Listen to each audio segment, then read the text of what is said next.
Bicara tentang tempe ini, kalau orang Indonesia biasanya pasti tahu tempe ya. Ada murah, ada di mana-mana, dan katanya kalau lagi nggak bisa makan daging, makannya tempe. Nah, seperti itu. Kita berawalnya dari harta karun identitas tempe sebenarnya. Jadi kita membaca seluruh penelitian tempe, bahwa tempe ini semacam makanan super karena proteinnya tinggi, ada vitamin B12 yang susah didapat, dan juga masih banyak khasiat lainnya. Dari konsep ini sendiri kita punya nilai-nilai yang kita junjung dan kita punya idealisme. Jadi Tempe Movement ini mendukung bahan-bahan lokal dan juga cara produksi tempe yang baik untuk lingkungan, kesehatan masyarakat, dan keterjangkauan masyarakat.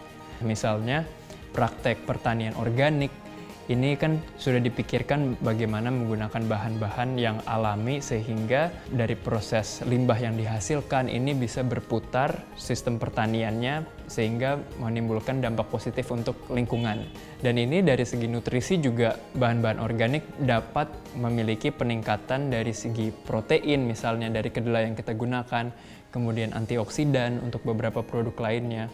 Dan juga ada kandungan logam beratnya bisa lebih rendah dari produk yang non-organik.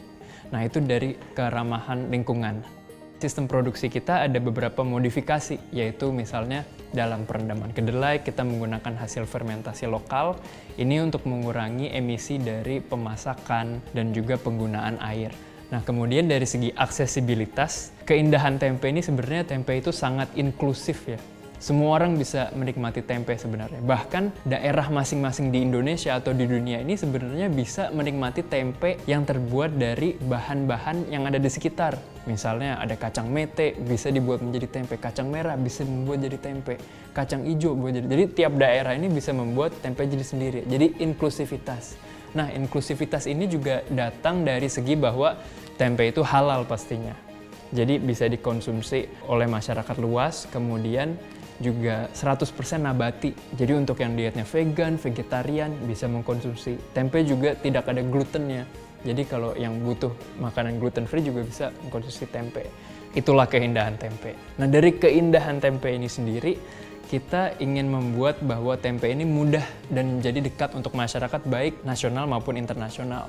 Karena itu dari sistem produksi kita berkolaborasi dengan banyak sekali pihak internasional. Saat ini sudah ada di 13 negara dan 5 benua. Contoh-contoh produk yang kita kolaborasikan adalah yang paling mudah mungkin keripik tempe ya.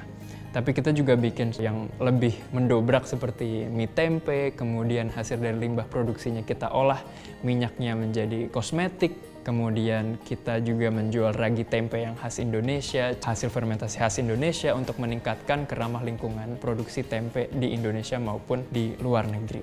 Jadi istilah anak mudanya ini, Indonesian Tempe Movement mau membuat tempe itu sebagai makanan yang keren. Jadi kita membayangkan bahwa generasi-generasi baru di Indonesia itu bukan lagi melihat tempe sebagai makanan rendahan atau bahkan diinjak-injak. Karena memang data ilmiahnya membuktikan bahwa tempe itu sehat, ramah lingkungan, dan juga terjangkau. Nah, jadi kita bayangkan kalau kita bisa membuat tempe itu keren, orang-orang di Indonesia dan di luar negeri akan dengan bangga untuk mengkonsumsi tempe. Nah, apabila dengan demikian, kita bisa membantu meningkatkan kesehatan masyarakat dengan cara yang ramah lingkungan dan terjangkau.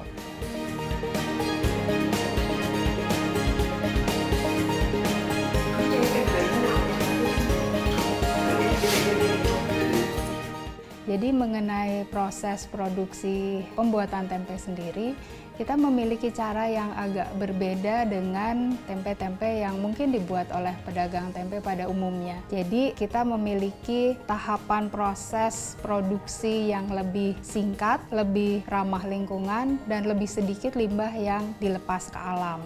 Untuk bisa memproduksi seperti itu, kami mengembangkan cairan khusus yang dibuat untuk merendam tempe atau merendam kedelai di awal. Dan kami juga Indonesian Tempe Movement memiliki kepedulian menggunakan kacang-kacang lokal dan menggunakan lebih banyak daun-daun yang bisa digunakan untuk membungkus tempe. Kami dari Indonesian Tempe Movement mencoba memperkenalkan kacang-kacang lokal yang dapat dibuat tempe. Jadi seperti kita lihat di samping, ini adalah berbagai jenis kacang yang bisa dibuat tempe. Jadi sebetulnya tempe tidak harus dari kedelai, bisa juga menggunakan kacang-kacang lain. Katakanlah misalnya di Jember banyak edamame, jadi kita bisa menggunakan edamame untuk membuat tempe. Atau ada penghasil kacang merah, itu juga bisa digunakan untuk tempe. Jadi masing-masing daerah bisa mengembangkan tempenya masing-masing, sehingga bisa juga untuk memberdayakan masyarakat. Mengenai daun-daun pembungkus, itu juga masing-masing daerah memiliki banyak daun. Misalnya di Lampung itu banyak coklat, kita bisa gunakan daun coklat untuk membungkus tempe.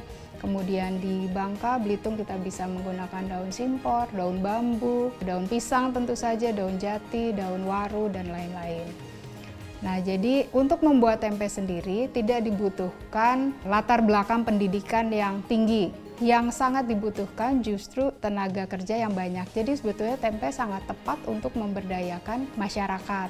Selain masyarakat bisa memiliki pekerjaan dan tentunya nanti memiliki penghasilan, juga tempe yang dihasilkan itu bisa meningkatkan nilai gizi masyarakat dan anak-anak di daerah tersebut. Jadi dengan tempe yang dibuat dari kedelai lokal, kita bisa sekaligus ikut memanfaatkan hasil para petani lokal Indonesia di berbagai daerah. Jadi mari kita makan tempe karena tempe itu sehat, bergizi, murah, tersedia di mana-mana, dan yang pasti halal.